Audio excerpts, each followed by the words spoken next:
países y empresas, porque hay muchos ejemplos muy concretos.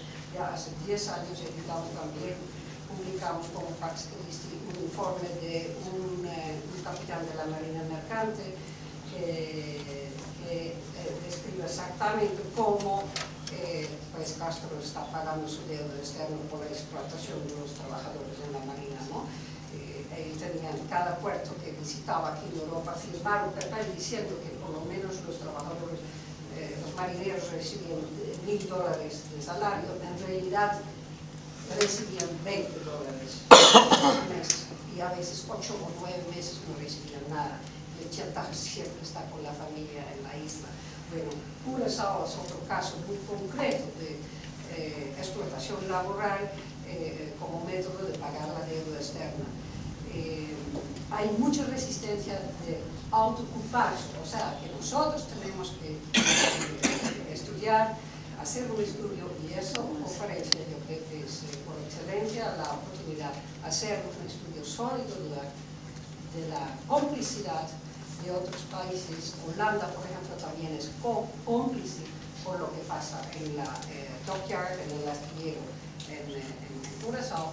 Tenemos que, yo creo que desde ahora en adelante, concentrarnos en un estudio muy concretos, como el señor ahora menciona del Estado de España. Hay múltiples ejemplos muy ilustrativos del fenómeno. Nos quedan escasamente 5 minutos, tenemos 3 personas a intervenir: María Guardado, José María Lancero y Aníbal Cabrera. Así que, María, 5 minutos para los 3. Breve nota aclaratoria sobre la fuerza laboral cubana en el extranjero. Por lo que yo he podido identificar, hay 2 formas.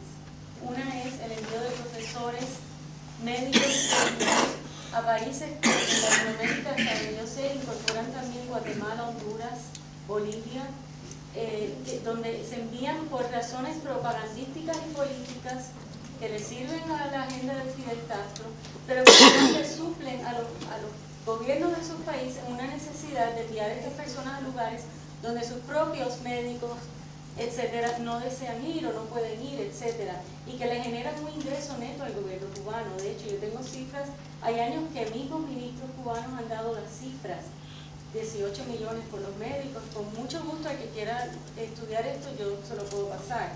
O sea, que estoy de acuerdo que hay que hacer un estudio concienzudo de este fenómeno. Pero en segundo lugar, son las brigadas de trabajo, que son las que están viendo en España, en Curazao, que por lo que yo he podido identificar, son parte del conglomerado que yo le he llamado Fidel Inc., que son empresas directamente de creación en el extranjero, pero que son empresas controladas por el Consejo de Estado cubano, que van directamente a la reserva del comandante y no pasan por las cuentas nacionales. Y esto existe en el mundo entero, en Japón, en Holanda, en Sudáfrica, especialmente en España, y que en realidad, yo estoy oyendo esto de que es para pagar la deuda, eso es falso. No están pagando, por lo que yo tengo entendido, la deuda cubana, sino que estas reservas van directamente al Consejo de Estado cubano, que es de Fidel Castro. Vale la pena que eso se siga, porque yo creo que la legislación nacional de estos países, en los 2 casos, debe operar, y que simplemente hay que llevar el caso a las cortes. El extranjero sí es pagar el dedo que tiene con el extranjero, la reparación de barcos. Profesor, ¿tiene alguna respuesta? José María Lanceros. Sí. Simplemente una cuestión, no sé si queda para ahora que no hay tiempo, sí para después, y es ver un poco cuáles serían los mecanismos, dado que se conoce que en Cuba las empresas extranjeras pagan un salario que después llega mínimamente al trabajador, y que se sabe que las empresas seguro que saben que el gobierno se queda con ese dinero, saber cuáles pueden ser los mecanismos de defensa, tanto para que esas empresas no puedan lavarse las manos, como para que el gobierno cubano no se quede con este dinero. No sé si el catedrático pudiera comentarnos algo. Yo creo que ahí la acción internacional será lo más claro. Yo creo que ahí la denuncia ante los organismos internacionales del incumplimiento claro del convenio 95 de la OIT es el único instrumento de actuación, porque volvemos a lo de siempre, ¿no? Es decir, a efectos cubanos es legislación interna y es normativa plenamente aplicable. Habrá que actuar, o me imagino que tendrán pensado actuar por la vía internacional. Desde la denuncia yo creo que clara y evidente de que se está produciendo por esa vía un incumplimiento de un convenio de la OIT que es categórico en ese sentido, ¿no? En el sentido de que ese tipo de actuaciones y ese tipo de comportamientos contradicen abiertamente la norma internacional. Pero desde el punto de vista de la vía interna, volvemos a lo de siempre. Señor Aníbal Cabrera. Pues muy rápido, sobre los trabajadores que hay aquí cubanos en España. Yo quisiera pedir, ya en nombre del grupo por la responsabilidad social corporativa y no por CTV, si se puede concretizar, porque yo tengo reunión mañana con el secretario internacional de la UGT, Juan Manuel Bonmar, y yo quisiera llevarle como una solicitud de esta conferencia, la denuncia, pero de la manera más concreta posible, porque yo sé que ellos han trabajado con Ecuador, y han trabajado con los ecuatorianos, han hecho varios trabajos, y yo creo que no habría ninguna duda que ellos tienen que actuar, moralmente están obligados a actuar. Sí. Muy breve, por favor. Sí, no, por la estamos pasados la idea que se coge es que es una cosa muy desorganizada en Cuba hacia afuera esta aportación de trabajadores.